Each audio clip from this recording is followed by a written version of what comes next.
Okay, good afternoon, everyone. I, Pamela Nova Julian Sagala. This afternoon, I want to explain about the emergence of new words atau munculnya kata-kata baru. Jadi, di video ini kita akan membahas bahasa dan bagaimana munculnya kata-kata baru pada saat ini. The emergence of the words. Munculnya kata-kata baru. As we know, our language is growing. Bahasa itu akan terus bertumbuh. And there are a lot of new language development at this time. And maybe some of us already have a lot of new language or words to use. Jadi, mungkin dari kita sudah mengetahui beberapa bahasa yang baru, new words, dan kita sering menggunakannya itu dalam kehidupan kesehari-hari. But you should to remember that our language is growing. Bahasa itu akan terus bertumbuh, tidak akan pernah berhenti, dan akan muncul kata-kata baru yang akan kita gunakan. Now we will learn about the general of knowledge. The first is language is evolving, how words are newly made, why do humans keep creating words, and how many is involved. Now we will learn first is about language is evolving. English have long acknowledged that social and cognitive factors shape language over time. I will give you example like language lose irregular verb, conjunction or other words from that are hard to remember. And certain words or pronunciation get used because they are associated with people who have status and power. Think about how new arrivals adopt their local accent in order to fit in. These pressures on language are based on consequent factors similar to the biological pressures of natural selection. I will give you more example. Word learning is likely to rely heavily on associative learning, such that when the child comes to associate the sound dog with dogs, the sound cat with cats, and so on. However, the children's word learning abilities change significantly during the second year of life, and some have proposed that this behavioral change reflects an underlying mechanical shift away from a purely associative base. In particular, it has been proposed that sometimes during the child's second year, a conceptual insight into the symbolic. And then I want to read in the sentence in the slide. Language is evolving. Some linguistic of language as a living thing.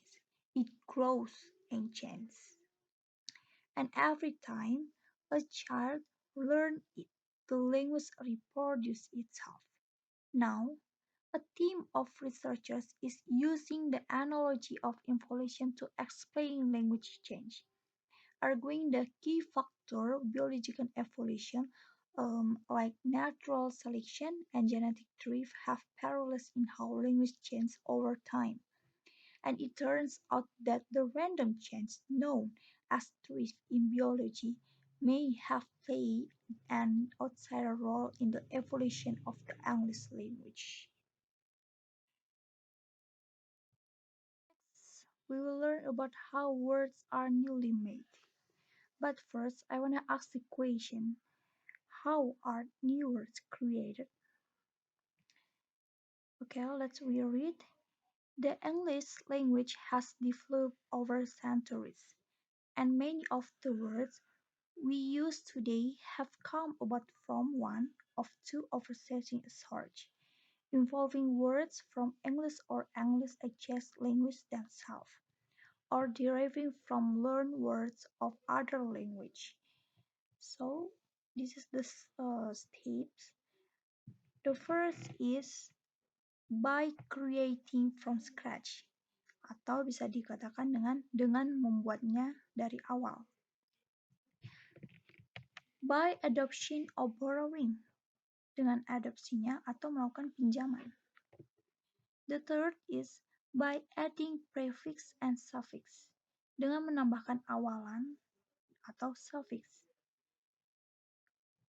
By traction or clipping, dengan pemotongan atau melakukan dengan clipping. By fusing or combining exciting words, dengan menggabungkan atau menggabungkan kata-kata yang ada. By changing the meaning, atau mengubah artinya. By errors, atau dengan kesalahan. By back formation, atau dengan formasi punggung.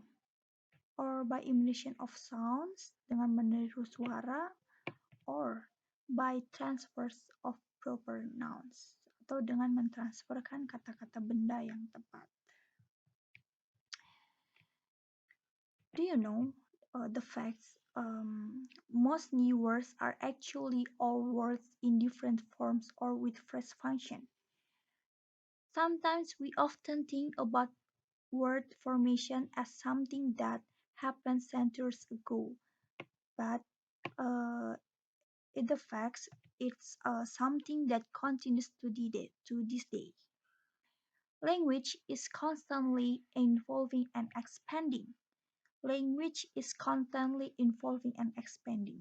Artinya adalah bahwa bahasa itu akan terus berkembang dan akan terlalu begitu. And some words fall out of fashion and into obscurity, others come into being often because of highly specific context of time and place. Jadi di sini dijelaskan bahwa kata-kata baru sebenarnya adalah kata-kata lama dalam bentuk yang berbeda atau dengan fungsi yang baru. Kadang kita berpikir dengan pembentukan kata sebagai sesuatu yang terjadi berabad-abad yang lalu. Dan kadang juga kita memakai kata-kata bahasa yang lama kita pakai pada saat ini. Tetapi pada kenyataannya itu adalah sesuatu yang berlanjut hingga hari ini. Betul kan? Dan bahasa itu terus berkembang dan berkembang. Ketika beberapa kata keluar dari mode dan menjadi tidak jelas, bahasa yang lain akan muncul kembali. Dan seringkali konteks waktu tempat yang sangat spesifik. Now we learn about the why the human keep creating words. Mengapa manusia sampai saat ini tetap menciptakan kata-kata? Ini sering banget terjadi ya. The humans keep creating words, some especially young people, anak muda. Why the human keep creating words? For me, karena bahasa atau kata-kata itu adalah sangat penting. A language is a structured system of communication. Language, in a broader sense, is the method of communication that involves the use of particularly human language. Jadi, kata-kata itu, menciptakan suatu kata-kata itu adalah sangat penting. Jika tidak ada itu, how we can communicate to each other? Jadi itu sangatlah penting. Dikatakan di sini adalah the estimate of the number of language in the world vary between 50,000 and 7,000. This is because human language is modality independent.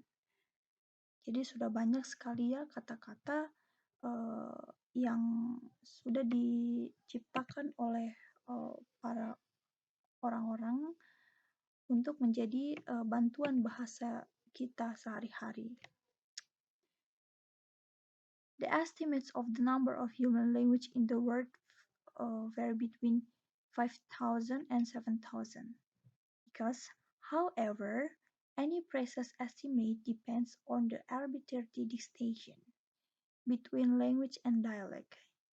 Natural language are spoken or signed, but any language can be encoded into secondary media using auditory, visual, or tactile stimuli. For example, in writing, whistling, signing, or braille.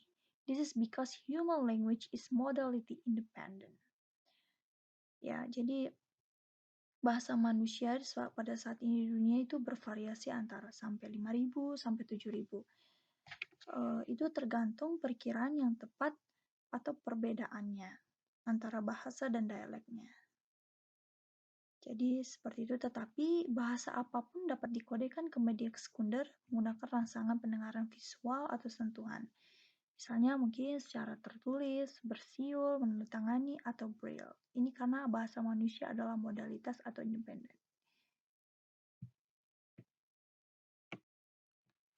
And now, we will learn about the specific knowledge. What types of principles do Indonesian from new words? What are the newly created Indonesian words including their meanings? Who most likely create new words? How new words are spreading across Indonesia? List down new words based on their years of emergence. To what purpose are those new words created? Now we will discuss about the specific knowledge. It is never easy to learn a new language. Memang tidak mudah untuk mempelajari bahasa atau kata-kata yang baru. But most of the Indonesian you will encounter will speak little English. But the local population will be much more often open if you make an effort at learn the basics of Indonesian. It's quite an easy language to learn. Indonesian language is the official language of Indonesia. Jadi, menurut orang-orang yang di luar, bahasa Indonesia itu tidak terlalu susah. It's not too hard untuk dipelajarinya atau untuk diucapkannya. Not, but not only English has a lot of new words at the moment, but Indonesian also release a number of new words to use. Jadi bukan hanya bahasa Inggris aja yang memiliki kata-kata yang baru. Terkadang ya memang banyak sekali kata-kata bahasa Inggris yang baru yang belum banyak orang Indonesia ketahui. But Indonesia juga memiliki banyak kata-kata baru. Apalagi pada now on young people so many create slang words atau bahasa gaul seperti itu. Nowadays, many Indonesian people make words that are sometimes difficult to understand. For example, are selfish, teman makan teman, skuy, bacot, cuci mata. Teman makan teman, skuy, bacot, cuci mata ini sangat sering digunakan ketika seorang anak muda mengatakannya itu kepada temannya yang lain. Now for today, who creates a new words are young people. Jadi kebanyakan anak-anak muda lah yang menciptakan bahasa baru. Because young people today often creates many new language. And if they are gathering or creating a group, they will use the language that was created.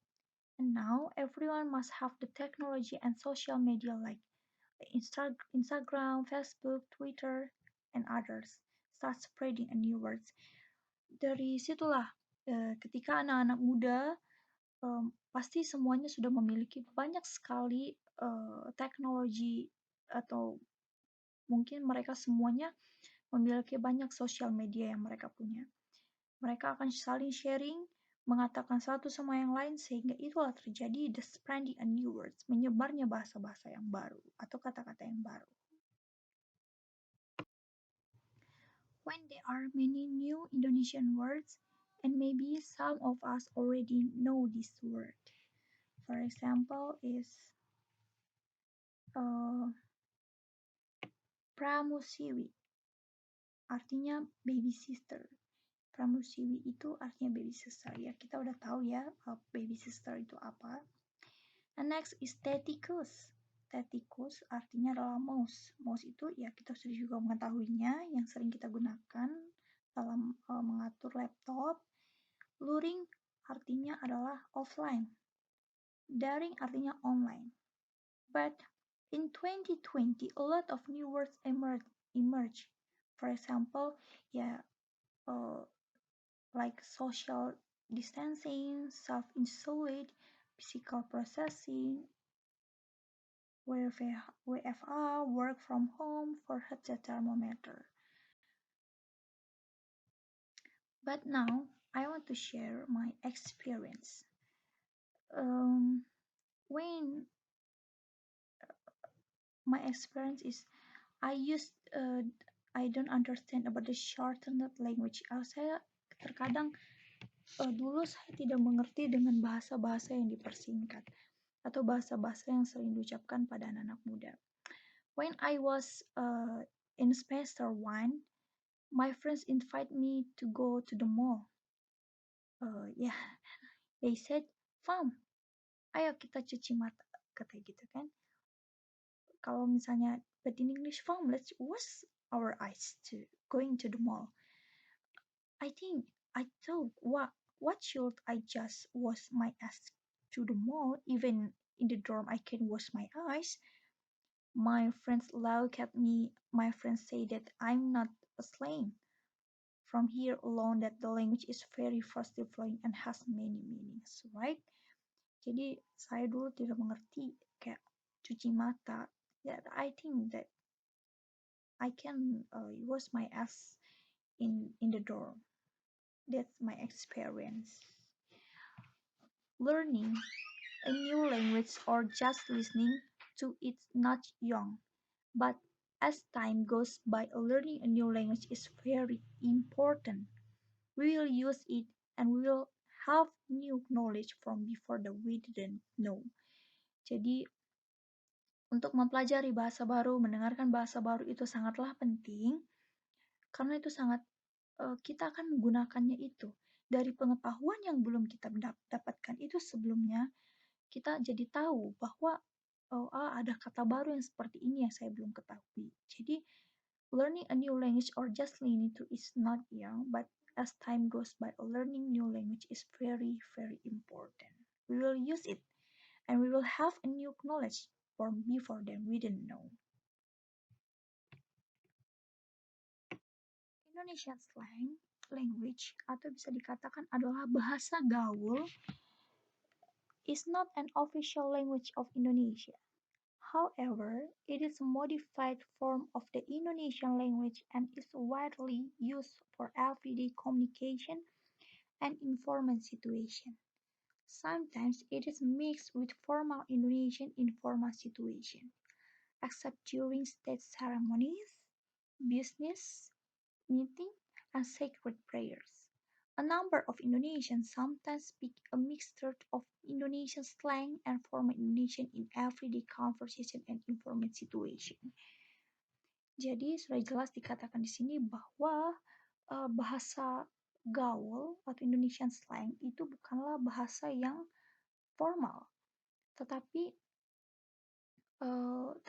mereka menggunakannya itu hanya dalam berbicara hal-hal yang tidak formal, seperti itu. Tetapi Indonesian slang sudah banyak dipakai dalam that everyday conversation in every human.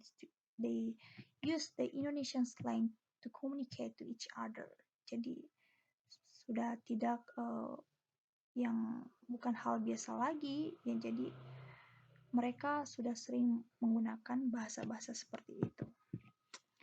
Indonesian slang generally use the same pronunciation as a standard Indonesian, although they are main influence from regional dialects or sometimes aspects such as accent and grammatical structure. For example, please is often written as please. And so what gitu loh? The meaning is who cares? Maybe like that. For the last slide, we will discuss about the slang word that used in Indonesian. For example, is nyokap and bokap. Ya, this is the parents ya. Bisa dalam bahasa Inggris adalah in English father and mother. Sebentar ya, wait a minute. Kepo, nosy. Mager, lazy. Enggak, kagak. Ogah, enggak. No, Miller, truly. Ngebut, to go fast. So that's the example of slang words. So for the conclusion is you should to learning a new language, you should to learning a new words, or just listening to it's not uh, young. But as time goes by, learning a new language is very important. You will use it. Remember, your new language or your new words, you will use it sometimes, and will have a new knowledge from before that we didn't know before it. Jadi kita akan menggunakan bahasanya itu. Bahasa sangat penting dalam untuk to communicate to each other. Apa yang kita tidak tahu pengetahuannya, kita akan mengetahuinya itu lagi ketika kita sudah mendapatkan kata-kata yang baru. Kita belajar menggunakan bahasa yang baru itu dalam keseharian kita sendiri. Yes, it's not easy to learning a new language, but nothing impossible. If we want to work hard, to study hard, nothing impossible. So this is the end our my presentations. Thank you for the intentions. Forgive me if it's, if I'm unclear to explaining the material. I did my best. Thank you so much. God bless us.